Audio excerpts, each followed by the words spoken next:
Ibuku datang dari kampung dengan membawa banyak sekali oleh-oleh, hanya demi menengok anak dan cucunya. Namun, belum sempat ia duduk dengan nyaman, ibu mertuaku sudah memakinya, menyuruhnya turun ke dapur untuk makan terpisah hanya karena di rumah sedang ada tamu penting. Suamiku hanya diam. Sementara ibu mertuaku memasang wajah ceria tanpa rasa bersalah sedikit pun. Dan kemudian, saat semua orang belum sempat mengerti apa yang terjadi, aku, menantu perempuan yang selama bertahun-tahun selalu mengalah, bangkit berdiri dan mengusir ibu mertuaku beserta tamu yang dianggapnya terhormat itu keluar dari rumah. Tidak ada yang menyangka tindakan itu akan menjadi awal dari sebuah pembalasan yang membuat seluruh keluarga suamiku menanggung malu. Mengapa aku berani melakukannya dan akhir seperti apa yang menanti mereka yang pernah merendahkan ibu kandungku? Dengarkanlah ceritaku. Namaku Ayu, usiaku 32 tahun, seorang guru sekolah dasar di Depok. Rumah yang kini kutinggali berada di sebuah perumahan yang tenang, jaraknya tak sampai 3 kilometer dari sekolah. Rumah ini tidak luas, hanya cukup untuk 3 kamar tidur, 1 ruang tamu, dan sebuah dapur kecil. Tapi ini adalah hasil keringat dan air mataku, buah dari kerja kerasku selama hampir 10 tahun mengajar, memberi les privat di malam hari, hingga akhirnya mengambil pinjaman dari bank atas nama ibuku agar uangnya cukup untuk membeli rumah ini. Aku membeli rumah ini sebelum menikah. Ketika aku menikah dengan Bagus suamiku, aku berinisiatif mengajak ibunya untuk tinggal bersama. Sebelum menikah denganku, Bagus dan ibunya menyewa kamar kos di dekat tempat kerjanya. Setelah menikah, aku berpikir, aku punya rumah, untuk apa kami berdua harus ikut menyewa kos bersamanya? Tapi jika aku membiarkan suamiku pindah ke rumahku dan meninggalkan ibunya sendirian di kamar kos, rasanya kasihan juga. Maka, aku berpikir sederhana. Selama aku bersikap baik, aku tidak akan takut meskipun harus tinggal bersama ibu mertua. Ibuku awalnya sedikit ragu, tapi aku menenangkannya. Rumah ini aset pribadi Ayu sebelum menikah, Bu. Kalau ada apa-apa, Ibu jangan khawatir. Tapi aku salah, dan aku tidak menyangka kesalahanku akan berharga semahal ini. Segera setelah tinggal bersama, Ibu Ratna, ibu mertuaku, dengan cepat menjelma menjadi pemilik rumah yang sesungguhnya di mata orang-orang sekitar. Ia seenaknya mengganti gorden, memindahkan letak kulkas, bahkan mengatur ulang posisi perabotan di ruang keluarga sesuai arah yang ia anggap membawa hoki. Saat aku memberinya masukan dengan lembut, ia hanya tersenyum sinis. Kamu itu menantu di keluarga ini, kalau mau kasih pendapat, lihat dulu posisimu. Meskipun ini rumahmu, tapi kalau tinggal bersama harus ikut aturan, harus tahu sopan santun, katanya. Lalu bagaimana dengan suamiku? Dia selalu diam.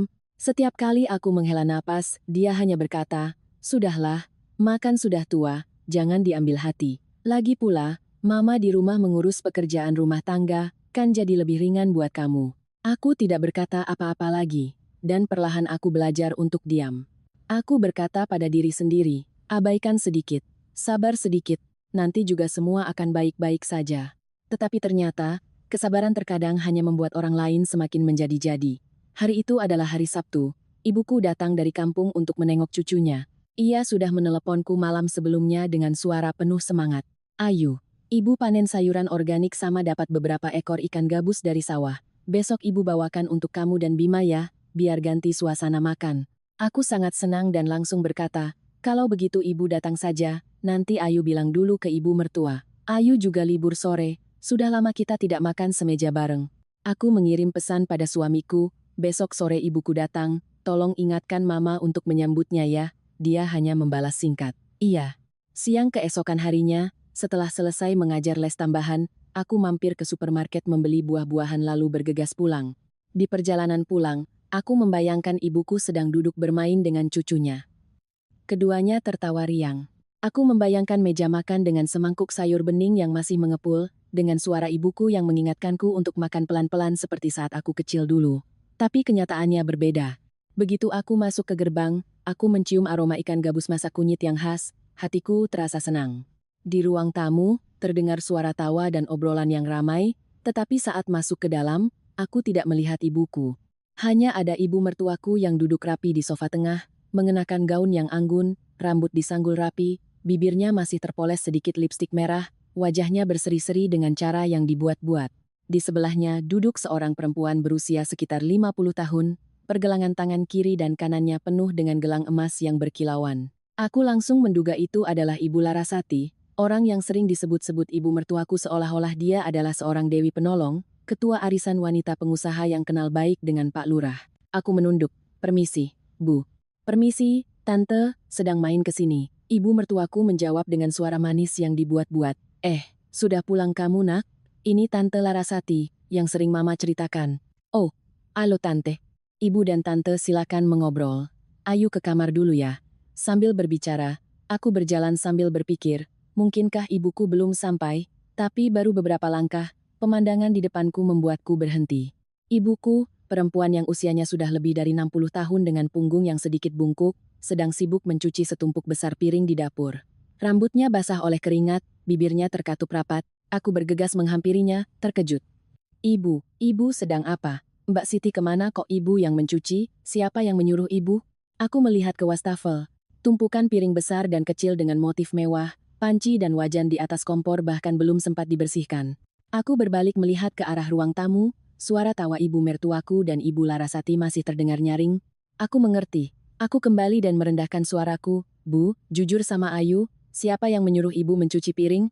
Ibuku menatapku, tatapan mata seseorang yang menahan malu tapi tidak ingin merepotkan anaknya. Ia ragu-ragu lalu berbisik, seolah takut didengar orang lain. Ibu datang di waktu yang tidak tepat. Katanya di rumah sedang ada tamu, tidak enak, jadi ibu disuruh ke dapur makan bersama Mbak Siti. Tadi Mbak Siti ditelepon, katanya anaknya sakit jadi dia buru-buru pulang. Terus ibu lihat piring kotor di bawah turun. Ya sudah ibu pikir mumpung senggang, ibu bantu saja. Bukan disuruh siapa-siapa, kok. Mendengar itu, hatiku seperti diremas. Bukan karena marah, tapi karena malu untuk ibuku. Orang yang meminjamkan uang untukku membeli rumah ini, orang yang selama bertahun-tahun menyekolahkanku dengan kerja kerasnya, kini diusir ke dapur untuk makan terpisah agar tidak mengganggu. Aku tidak berkata apa-apa. Aku berdiri tegak, mengeringkan tangan ibuku dengan sapu tangan dari tasku, lalu menggandeng tangannya. Ibu duduk di kursi istirahat saja, Ayu mau bicara sebentar dengan mereka. Ibuku mencoba menarik tanganku. Sudah, nak, ibu tidak apa-apa. Tapi aku tidak mendengarkannya lagi. Karena ada batasan yang jika sudah dilewati, seseorang tidak punya alasan lagi untuk bersabar. Aku berjalan dengan jantung berdebar kencang, dadaku sesak karena amarah.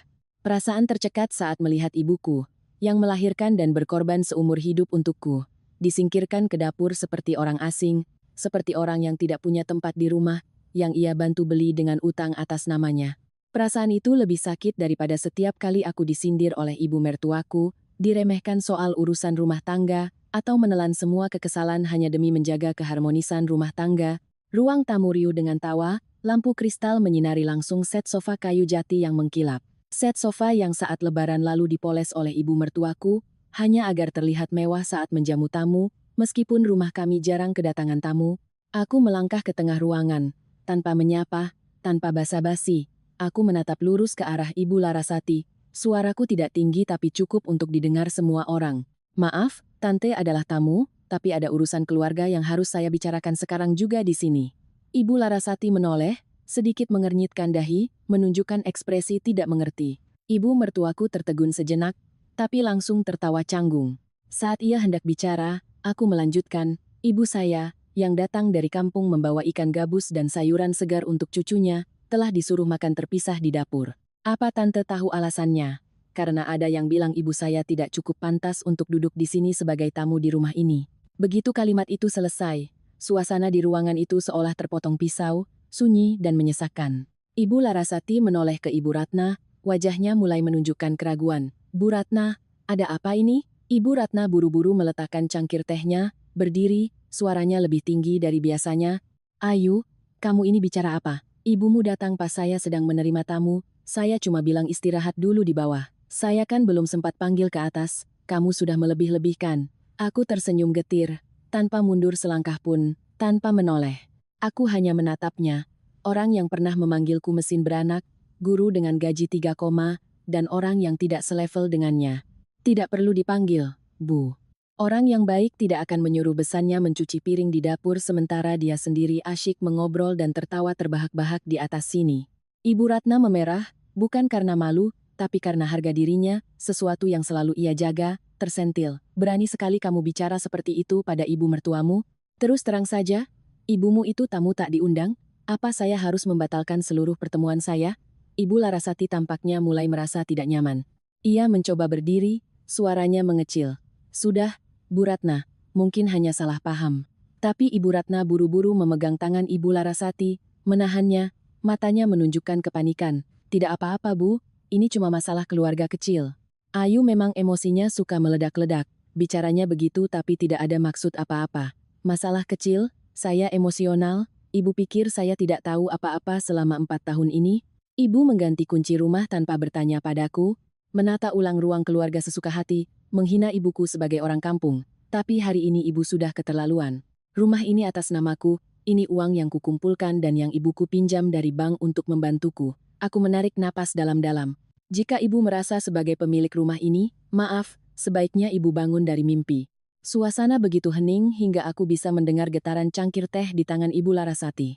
Aku tidak ingat seberapa erat aku mengepalkan tanganku saat itu, yang ku tahu setiap kata yang keluar dari mulut ibu mertuaku masih menusuk dadaku. Tamu terhormat, ke dapur saja, biar tidak sempit. Ibumu itu tamu tak diundang. Kalimat-kalimat yang terdengar ringan itu menusuk langsung ke harga diri seorang ibu dari desa yang sederhana, yang seumur hidupnya hanya mengenal kata sabar, dan tidak pernah menuntut apapun dari anak-anaknya. Aku melihat sekeliling ruang tamu. Tempat yang seharusnya hari ini menjadi tempat ibuku duduk minum teh, mengobrol dengan putri dan cucunya. Tapi yang ia dapatkan hanyalah diskriminasi, sikap dingin, dan perintah yang tidak berbeda dengan perlakuan terhadap seorang pembantu. Aku maju 2 langkah, berdiri tepat di samping sofa tempat Ibu Ratna duduk. Suaraku tidak keras, tapi setiap kata seolah menghantam dinding keheningan yang menyelimuti kami. Rumah ini saya beli sebelum menikah. Uangnya adalah tabungan saya selama 10 tahun mengajar, ditambah pinjaman bank atas nama ibu saya. Semua orang di kompleks ini tahu itu.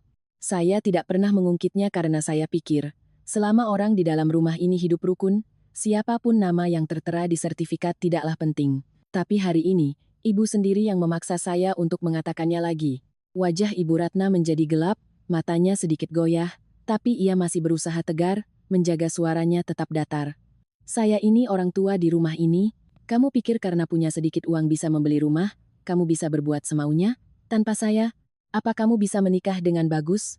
Punya si Bima yang lucu dan menggemaskan itu? Kamu bisa hidup sampai hari ini karena keluarga suami ini menampungmu. Aku sedikit mengernyit tapi tidak langsung membalas. Aku menatapnya selama beberapa detik seolah bertanya pada diri sendiri, apakah ini ucapan seorang ibu atau ucapan seseorang yang selalu merasa berhak memaksakan kehendak? Aku menarik napas perlahan lalu melanjutkan, tanpa meninggikan suara tapi setiap kata terasa tajam. Ibu salah. Saya menikah dengan suami saya dan tinggal di rumah saya sendiri, tidak perlu ada yang menampung. Saya sudah cukup bersabar selama 4 tahun ini. Sabar saat ibu mengkritik saya di depan orang lain, sabar mendengar sindiran ibu yang menyebut ibu saya kampungan, wajahnya kusam seperti lep kotor. Saya sabar karena saya pikir, ya sudahlah, ibu sudah tua, bicaranya mungkin tidak terkontrol. Tapi hari ini, saat ibu menyuruh ibu saya ke dapur seperti pembantu, saya tidak bisa pura-pura tidak melihat lagi. Aku menoleh ke arah pintu, tempat sinar matahari sore menerobos masuk melalui kaca. Aku berjalan ke sana, dengan lembut memutar kunci, lalu mendorong pintu hingga terbuka lebar. Suara engsel berderit seolah menjadi lonceng yang membangunkan seisi rumah dari suasana yang mencekam. Aku berbalik, suaraku tegas. Saya persilakan ibu dan tamu ibu untuk keluar dari rumah saya. Sekarang juga. Ruangan itu membeku. Anakku yang sedang bermain balok di sudut ruangan mendongak menatapku, lalu menunduk lagi, seolah ia juga merasakan ketegangan yang tidak biasa itu. Ibu Larasati, yang sejak tadi masih mempertahankan ketenangannya, kini berdiri perlahan, memegang tasnya, bibirnya terkatup rapat. Ia menoleh ke ibu mertuaku, suaranya berbisik, "Sudah, Bu, saya permisi pulang dulu. Saya tidak menyangka jadi begini." Ibu Ratna menarik tangan Ibu Larasati. Suaranya terdengar panik. "Jangan pergi, Bu. Anak ini sedang kurang ajar. Saya belum selesai urusan dengannya." Tapi Ibu Larasati dengan lembut melepaskan tangannya, menggelengkan kepala, tatapannya tidak lagi percaya diri seperti tadi, melainkan penuh rasa canggung. "Bu, ini urusan keluarga Ibu. Tapi saya sebagai tamu malah tanpa sengaja membuat besan Ibu harus ke dapur. Saya jadi tidak enak hati." Lalu ia menoleh padaku, mengucapkan permintaan maaf dengan cepat, dan bergegas pergi. Aku berdiri di pintu, tidak menahan, juga tidak mempersilakan. Aku hanya berdiri menunggu mereka pergi. Dan ketika Ibu Larasati melangkah keluar, aku menoleh ke ibu mertuaku, yang masih gemetar karena marah dan bingung. Ia menatapku, matanya merah karena kesal, suaranya bergetar. Kamu pikir dengan begini kamu hebat? Kamu pikir mengusirku di depan tamu itu tindakan yang terpuji? Aku menjawab perlahan, tapi seolah menampar langsung harga dirinya yang selalu salah tempat itu. Saya tidak perlu menjadi hebat, Bu. Saya hanya butuh satu hal, jangan pernah membuat ibu saya meneteskan air mata saat melangkahkan kaki ke rumah saya. Aku melihat Ibu Ratna berbalik, dengan enggan melangkah keluar rumah untuk mengantar tamunya, punggungnya sedikit membungkuk, langkahnya tidak lagi angkuh seperti biasanya. Sementara aku hanya berdiri diam. Di dalam hati tidak ada rasa puas, hanya ketenangan, seolah setelah bertahun-tahun, akhirnya aku berani berdiri tegak dan menyuarakan kebenaran. Aku tidak berteriak, juga tidak membalas dendam. Aku hanya mengembalikan posisi yang semestinya untuk ibu yang kepadanya aku berutang seumur hidup ini. Dan pada saat pintu rumah tertutup di belakang mereka, aku baru menyadari, untuk pertama kalinya setelah bertahun-tahun tinggal bersama di rumah ini, aku merasakan ketenangan yang luar biasa. Suara motor berhenti di depan gerbang membuatku sedikit terkejut. Aku tidak perlu melihat keluar untuk tahu siapa yang pulang. Setiap kali motor suamiku masuk ke halaman, selalu ada suara khas, suara kopling yang meraung sejenak lalu senyap, seperti karakternya yang selalu menahan diri, menyembunyikan, dan menghindari konfrontasi. Sesaat kemudian, Bagus masuk ke rumah, dasi dilonggarkan, kemejanya sedikit kusut, dahinya berkeringat, tapi matanya melirik ke arah ibunya yang berdiri di teras dengan wajah memerah karena marah dan malu. Lalu dia menatapku lama. Kalimat pertama yang keluar dari mulutnya bukanlah pertanyaan penuh perhatian, bukan pula upaya mencari tahu duduk perkaranya, melainkan sebuah geraman pelan. Kamu ini kenapa? Kamu mengusir mama dan tamunya dari rumah? Aku mendengar jelas ketidaksenangan dalam setiap katanya. Ternyata semua usahaku, semua alasanku, semua luka yang kutahan dalam diam selama 4 tahun ini, tidak cukup untuk mendapatkan satu pertanyaan kenapa bisa begitu, dari suamiku sendiri. Aku masih berdiri di sana. Tanganku bertumpu ringan di sandaran sofa sebagai penopang, agar aku tidak gemetar karena marah. Iya, aku mengusir mereka. Karena ibumu, yang berdiri di luar sana, menyuruh ibuku ke dapur untuk mencuci piring dan makan bersama Mbak Siti, hanya karena ada tamu penting. Menurutmu itu hal yang wajar? Bagus mengerutkan kening, suaranya meninggi, menahan kesal. Tapi dia itu ibuku. Apapun alasannya, kamu tidak boleh berbuat seperti itu. Sikapmu ini keterlaluan, Ayu. Aku menatap lurus ke matanya, tanpa menghindar. Lalu ibuku itu apa? Orang yang meminjam di bank untuk membantuku membeli rumah ini. Orang yang berpanas hujan di kampung untuk membesarkanku. Tapi hari ini dia disuruh mencuci piring, diperlakukan seperti pembantu. Kalau ibumu yang diperlakukan seperti itu, apa kamu akan diam saja? Suamiku tidak menjawab. Wajahnya muram tapi matanya masih mempertahankan ekspresi dingin. Aku tahu dia sedang bergelut dengan batinnya, tapi bukan karena kasihan pada ibuku, melainkan karena dia tidak ingin membuat pihak manapun marah. Suara motor kedua terdengar. Gerbang belum tertutup, jadi Dewi, adik Bagus, langsung masuk ke halaman. Ia turun dari motor, melepas helm, dan begitu masuk rumah langsung bersuara keras, "Ada apa sih ribut-ribut? Kakak bikin masalah apa lagi?" Aku ditelepon mama jadi kesal. Rumah ada tamu kok kakak berani-beraninya mengusir mama? Aku berbalik menghadap Dewi, adik ipar yang sejak aku masuk ke rumah ini tidak pernah memberiku tatapan ramah. Dia selalu menganggapku memanjat status sosial. Seorang guru dari daerah yang mengincar pria kota, orang yang tidak pantas menjadi menantu di keluarganya. Kakak tidak punya kewajiban menjamu tamu ibumu, jawabku dengan nada datar. Tapi kakak punya tanggung jawab untuk melindungi ibu kakak. Ibuku datang menengok cucunya, disuruh ke dapur mencuci piring dan makan terpisah dengan pembantu. Menurutmu itu benar? Kakak ini menantu tapi sikapnya kurang ajar. Kakak mau tetangga melihat dan menilai keluarga ini seperti apa? Aku menjawab tanpa berpikir. Kalau kamu merasa malu karena punya seorang ibu yang mengusir besannya ke dapur, aku setuju. Tapi kalau kamu merasa malu hanya karena aku membela ibuku, mungkin aku tidak cocok dengan apa yang kamu sebut keluarga suami yang sedang coba kamu jaga citranya itu. Dewi terdiam beberapa detik lalu tertawa sinis. Kakak ini mulutnya tajam sekali. Jangan kira punya sedikit uang lalu bisa bicara seenaknya. Aku tidak marah. Aku hanya menatap lurus ke matanya, setiap kataku terasa berat. Jika suatu hari nanti ibumu juga diusir dari meja makan oleh ibu mertuamu, Apa kamu yakin masih bisa tertawa dan bersikap santai seperti caramu menyuruhku melakukannya sekarang? Dewi tercekat. Bagus diam. Keduanya tidak menjawab. Dan aku sangat mengerti. Pada titik ini, aku bukan lagi sekadar seorang menantu. Di mata mereka, aku adalah anak durhaka, penjahat yang telah mempermalukan ibu mereka. Tapi aku tidak menyesal, karena untuk pertama kalinya, aku tidak membiarkan ibuku menundukkan kepala. Tidak sampai 10 menit, masalah ini sudah meluas keluar dari ruang tamu. Saat aku baru saja meletakkan gelas air di meja, belum sempat mengatur napas setelah percakapan yang panjang dan melelahkan, suara Ibu Ratna sudah terdengar dari telepon, keras, penuh drama dan air mata. "Mbak Yu, tolong aku, Mbak. Si Ayu itu mengusirku dari rumah. Aku sedang menerima tamu, ibunya tiba-tiba muncul terus dia bikin ribut. Aku bicara baik-baik, dia malah memaki-maki aku seperti pembantu. Suaranya memenuhi seisi ruangan. Tidak ada yang menghentikannya. Bagus hanya diam bersandar di pintu, tatapannya seolah terjebak di antara dua pilihan, tapi tetap tidak memilih berpihak pada siapapun. Aku berdiri diam melihatnya berjalan mondar-mandir dengan telepon menempel di telinga. Ia mengubah nada suaranya dari isak tangis menjadi terseduh-seduh, lalu menjadi marah karena merasa teraniaya. Ia terus menelepon tanpa henti. Setelah kakak perempuannya, ia menelepon adiknya, lalu tantenya dari pihak ayah, kemudian bibinya dari pihak ibu. Setiap orang yang diteleponnya selalu diawali dengan kalimat yang sama, "Ya ampun, ada yang menantu seperti si Ayu itu? Dia berani mengusir ibu mertuanya sendiri. Dia itu kurang ajar, tidak tahu sopan santun lagi. Hidupku ini sengsara sekali, Mbak." Aku tidak menyela, tidak sepatah kata pun, tidak memotong teleponnya, tidak membantah, tidak menghela napas, tapi ia belum berhenti. Dia menyuruhku keluar dari rumah. Katanya aku tidak punya hak apa-apa di rumah ini. Di depan teman-temanku, di depan tamu penting, dia tidak menganggap siapapun. Ya Tuhan, aku melahirkan si Bagus hanya untuk mendapatkan menantu seperti ini. Aku melihat Bagus sedikit menunduk, tangannya mengepal, tapi tetap tidak mengeluarkan sepatah kata pun. Dia tahu persis aku tidak salah. Dia tahu semua yang dikatakan ibunya telah banyak dibelokkan.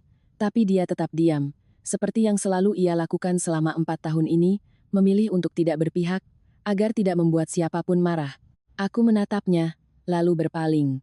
Aku melangkah ke dapur di belakang, tempat ibuku masih duduk, sedang merapikan seikat kangkung yang ia bawa dari kampung. Ia duduk menunduk, sosoknya yang kecil tampak tenggelam di kursi plastik tua. Ia tidak mengatakan apa-apa padaku, tapi bahunya sedikit bergetar. Aku tahu ia sangat menyayangiku dan mungkin sedang menyalahkan dirinya sendiri. Aku melangkah pelan, duduk di sebelahnya, menyentuh punggungnya dengan lembut. Ibuku terkejut lalu menoleh, matanya merah, tapi masih mencoba tersenyum. "Ibu lihat kamu capek. Dari tadi pulang belum makan apa-apa. Ibu masakkan sayur bening ya." Aku menelan ludah. "Tidak usah, Bu. Ayu sudah putuskan. Besok kita pulang kampung ya Bu." Ibuku sedikit terkejut, matanya berkedip. "Pulang kampung? Pulang selamanya?" "Nak," aku mengangguk. "Setiap hari Ayu tinggal di sini, Ayu hanya akan merasa semakin bersalah pada ibu." Ibuku tidak berkata apa-apa, tapi aku melihat tangannya mengepal. Sapu tangan di telapak tangannya sudah basah oleh air mata entah sejak kapan.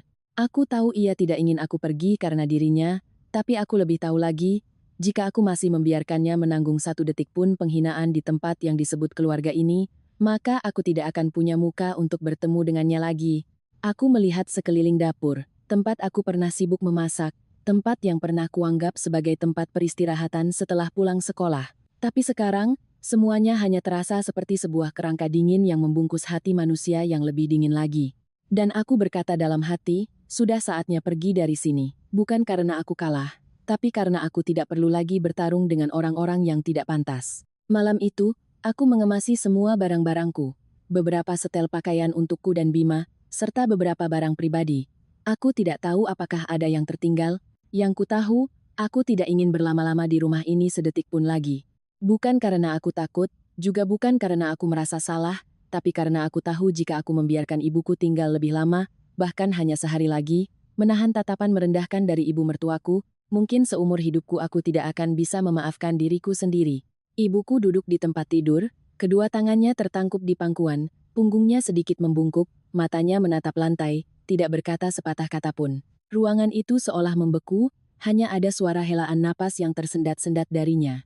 Sesaat kemudian, ia berujar pelan, "Ayu, Apa kamu yakin mau langsung membawa ibu pulang kampung? Tinggal beberapa hari lagi juga, ibu tidak apa-apa, kok, ibu sudah biasa, kamu selesaikan dulu urusan di rumah sampai beres. Aku mengangkat kepala, menatap lurus wajah ibuku yang sudah berkerut karena terik matahari dan angin. Aku tidak bisa menahan diri, aku berlutut dan memeluk lututnya, menempelkan pipiku di kakinya sambil berkata dengan suara tercekat, Bu, Ayu salah. Salah sejak awal membawa dia masuk ke rumah ini, salah karena berpikir kesabaran adalah cara menjaga keutuhan keluarga. Dan yang paling salah, Ayu membiarkan ibu menunduk di hadapan orang-orang yang tidak pernah menunduk pada kita. Ibuku meletakkan tangannya di kepalaku, mengelusnya lembut. Sudahlah, nak, sudah lewat. Ibu tidak menyalahkanmu. Rumah ini kan hasil kerja keras kita berdua, bukan hasil meminta-minta, jadi kenapa harus sedih? Ibu hanya tidak mau karena ibu, kamu jadi dibenci orang. Aku menggenggam erat tangannya, menggeleng. Ayu tidak takut dibenci siapapun, Bu. Ayu hanya takut suatu hari nanti. Ayu tersadar bahwa Ayu telah membiarkan ibu menanggung malu terlalu lama, hanya karena Ayu diam. Begitu kalimat itu selesai, air mataku sudah mengalir entah sejak kapan. Pagi-pagi sekali, sebuah taksi berhenti di depan gerbang. Aku dan ibuku menggendong Bima keluar, menata semua barang ke dalam mobil. Tidak banyak, tapi itu sudah cukup bagi kami. Taksi mulai berjalan, meninggalkan di belakang sebuah rumah, sebuah pernikahan, dan semua hal yang pernah kupikir bisa kutahan. Angin dari jendela berhembus kencang. Aku duduk di kursi belakang di samping ibuku. Untuk pertama kalinya setelah berbulan-bulan, aku bisa mencium aroma rambut ibuku, aroma sawah, aroma kayu bakar, dan aroma malam-malam panjang tanpa tidur menanti telepon dari putrinya di kota. Aku menoleh, menggenggam tangannya, suaraku berat dan tercekat di tenggorokan. Bu, Ayu minta maaf. Bertahun-tahun Ayu membiarkan ibu hidup sendiri, lalu membiarkan ibu dihina di rumah yang ibu bantu beli dengan utang. Ibu menggenggam tanganku, tangannya yang kurus terasa hangat. Ia menggeleng pelan. Ibu tidak pernah menyalahkanmu, nak. Ibu hanya khawatir kamu dicap sebagai anak durhaka karena ibu. Aku tertawa getir, senyum yang terasa pahit.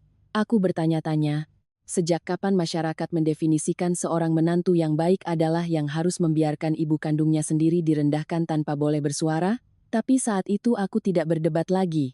Aku hanya berpikir, mungkin hidupku akan dimulai kembali dari saat aku berani melangkah keluar dari rumah itu. Bukan untuk diriku sendiri, tapi agar perempuan yang telah mengorbankan seluruh hidupnya untukku bisa mengangkat kepalanya sebagai manusia. Aku tidak menantikan apapun yang tertinggal di belakang. Setelah perjalanan panjang, Bima tertidur lelap karena lelah. Ibuku merapikan beberapa bungkus sayuran dan botol kecap yang tersisa. Aku hanya berani berdiri di depan pintu menatapnya. Aku takut, jika melangkah lebih jauh, aku tidak akan punya cukup keberanian untuk pergi, tapi akhirnya aku tetap kembali ke kota, bukan untuk melanjutkan hidup di sana, bukan untuk melanjutkan pernikahan, tapi untuk membereskan apa yang belum selesai. Aku tidak mau pergi dalam keadaan menggantung. Aku ingin kepergian kali ini menjadi sebuah akhir yang sesungguhnya. Setibanya di kota, aku tidak langsung pulang. Aku mampir ke bank, tempat di mana selama beberapa tahun ini, setiap bulan aku diam-diam menyisihkan gaji untuk membayar cicilan. Utang itu masih tersisa sebagian. Petugas bank bertanya dengan lembut, "Ibu mau melunasi semuanya hari ini?" Aku mengangguk, lalu mengeluarkan sebuah buku tabungan dari dompet. Itu adalah uang yang kukumpulkan dari les privat akhir pekan, dari kelas tambahan malam hari, dari mengajar di rumah anak-anak orang kaya. Setiap rupiah di dalamnya adalah keringat dan waktuku. Aku pernah berniat menyimpannya untuk berjaga-jaga jika ibu sakit. Tapi sekarang aku tahu, tidak ada yang lebih berharga daripada melunasi utang itu sepenuhnya agar ibuku tidak lagi menyandang status sebagai penjamin utang anaknya. Aku menandatangani surat-surat itu, tanpa ada yang tahu, tanpa ada saksi, tanpa perlu pengumuman, tanpa perlu pamer. Aku membawa sertifikat rumah itu ke kantor notaris, menunggu 3 jam, lalu melakukan balik nama ke atas nama ibuku. Kepemilikan rumah itu kini secara resmi kembali ke tangan orang yang paling berhak menerimanya. Sore itu, aku kembali ke rumah. Rumah itu terasa sangat sunyi. Aku membuka pintu dan masuk. Semuanya masih di tempat yang sama, tapi terasa dingin, seolah seseorang telah menyedot habis semua kehangatan dari setiap ubinnya. Aku langsung menuju kamar Ibu Ratna. Tanpa pikir panjang, aku membuka lemari, mengambil sebuah koper kecil, lalu melipat satu persatu barang-barangnya. Baju tidur sutra, botol obat tetes mata di dalam kotak plastik merah muda, wadah krim yang ia letakkan di nakas, sepasang sandal bordir yang pernah ia pamerkan dibeli di butik kota, bukan dari pasar kampung. Aku juga membungkus selendang yang biasa ia pakai saat ke pengajian, dan sebotol minyak angin yang baru dipakai separuh. Di kamarku, aku juga mengumpulkan semua pakaian dan barang-barang suamiku ke dalam beberapa tas besar. Aku membawa semuanya dan meletakkannya di teras. Melihat tumpukan tas dan koper itu, hatiku tidak sedih, juga tidak senang.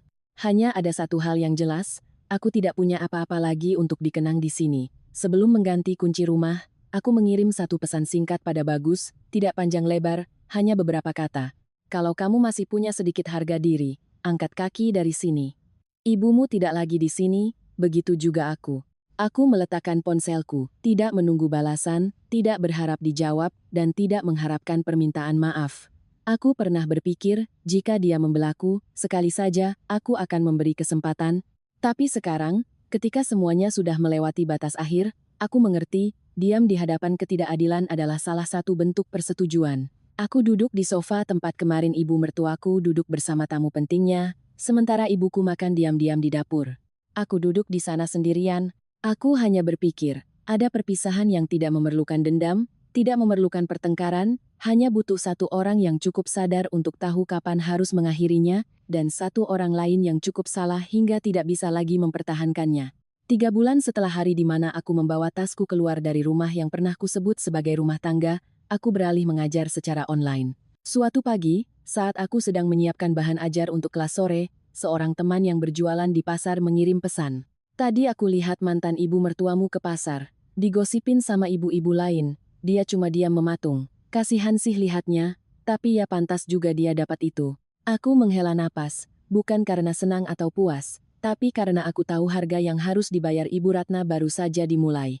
Dulu, saat masih tinggal di rumah itu, setiap pagi Ibu Ratna akan duduk santai di sofa, mengenakan daster sutra, memutar musik klasik, minum teh krisan, lalu sibuk di grup WhatsApp dengan para wanita pengusaha yang ia banggakan. Setiap kata yang ia ucapkan selalu bernada angkuh.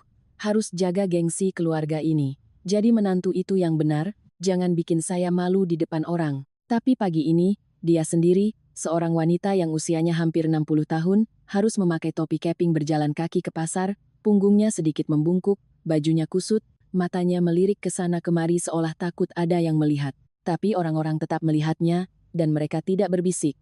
Itu Bu Ratna kan, yang diusir menantunya dari rumah. Katanya rumah itu atas nama menantunya, bukan punya dia. Ya ampun, zaman sekarang masih ada mertua model begitu. Siapa yang tahan? Aku mendengar cerita itu dan hampir bisa membayangkan ekspresi wajahnya saat itu. Pasti kaku, pasti tersenyum canggung, pasti berusaha berjalan secepat mungkin seolah langkah yang cepat bisa membungkam mulut orang. Tapi itu tidak mudah. Setiap langkah yang ia jejakkan di trotoar adalah sayatan gunting yang memotong gengsi yang pernah ia jaga lebih dari kehormatan orang lain. Namun, rasa malu terbesarnya bukan di pasar, melainkan di ponselnya, tempat di mana ia pernah sibuk dengan grup-grup sosialita, komunitas kebaya, dan undangan pesta. Setelah Ibu Larasati, tamu terhormat yang ia sambut bak ratu di rumahku, diusir olehku, semua pintu pergaulan tertutup untuknya. Ia menelepon Ibu Larasati, tidak diangkat, mengirim pesan bertanya kabar, tidak dibalas, mengirim undangan syukuran yang diadakan kerabatnya, dikembalikan tanpa penjelasan. Akhirnya, ia menelepon seorang teman lain untuk mencari tahu, dan mendapat jawaban dingin. Dia malu karena diusir dari rumahmu di depan orang lain. Ceritanya sudah menyebar di arisan, semua jadi canggung. Sudahlah Bu, tidak usah ditanya lagi. Ibu Ratna duduk terpaku. Beberapa setelan kebaya yang ia jahit khusus untuk pertemuan arisan mendatang tergantung di lemari, tidak ada lagi yang bertanya, tidak ada yang mengajak bertemu, pujian-pujian yang dulu ia terima lenyap seperti buih sabun. Seolah itu sudah cukup, tapi aku tahu ia punya kekhawatiran yang lebih besar. Bagus. Dia masih bekerja, masih memakai setelan jas, masih mempertahankan wajah seriusnya. Tapi di kantor, undangan rapat penting semakin jarang. Usulan-usulannya dilewatkan oleh atasan tanpa penjelasan. Suatu siang saat makan, ia tidak sengaja mendengar rekan kerjanya berbicara. Bos lagi mempertimbangkan promosi, tapi katanya keluarga si Bagus lagi ada masalah. Ketemu klien tapi pikirannya kemana-mana, sampai beberapa proyek gagal. Kamu manfaatkan kesempatan ini, bro. Dia hanya diam, tidak membantah, juga tidak mengeluh. Karena dia tahu persis, di sore hari saat ibuku harus mencuci piring, dia telah diam. Lalu saat aku melangkah keluar dari rumah, dia juga yang hanya berdiri tanpa menahan, bahkan satu kata kembalilah pun tidak pernah terucap. Aku mendengar cerita itu dan dadaku tidak lagi sesakit dulu, hanya terasa hampa. Karena saat ini aku tidak lagi membenci siapapun, tapi aku tahu, keadilan punya caranya sendiri untuk datang dalam diam. Aku pernah berpikir saat terpaksa meninggalkan rumah yang pernah kusebut rumah suami, aku akan terombang-ambing, akan jatuh ke dalam kekosongan hidup. Tapi ternyata, kepergian itu justru menjadi awal dari hal terbaik yang bisa kujalani bersama ibuku. Suasana di rumah ibu benar-benar nyaman. Tidak ada lagi kritik, tatapan sinis, atau nasihat-nasihat dari ibu mertua. Hanya ada cinta kasih yang melimpah dan suara tawa ibu bersama Bima yang riuh sepanjang hari. Di halaman kecil, kebun sayur yang ditanam ibu tumbuh subur. Setiap sore kami berdua membersihkan rumput dan menyiram tanaman. Malam hari, kami duduk di dekat tungku, menghangatkan diri sambil mendengarkan radio. Sesekali terdengar suara katak dari kejauhan, terasa akrab seperti masa kecilku. Hidup berjalan damai seolah tidak pernah ada gejolak. Suatu hari, ibuku sedang duduk santai di teras. Aku duduk di sebelahnya, menatapnya sejenak, lalu bertanya perlahan, "Bu, ibu masih sedih?" Ibu sedikit mengangkat kepala, menyeka dahi dengan punggung tangannya. Angin meniup topinya ke samping, memperlihatkan rambutnya yang memutih dan matanya yang sayu, yang pernah berkali-kali menangis karena sakit hati.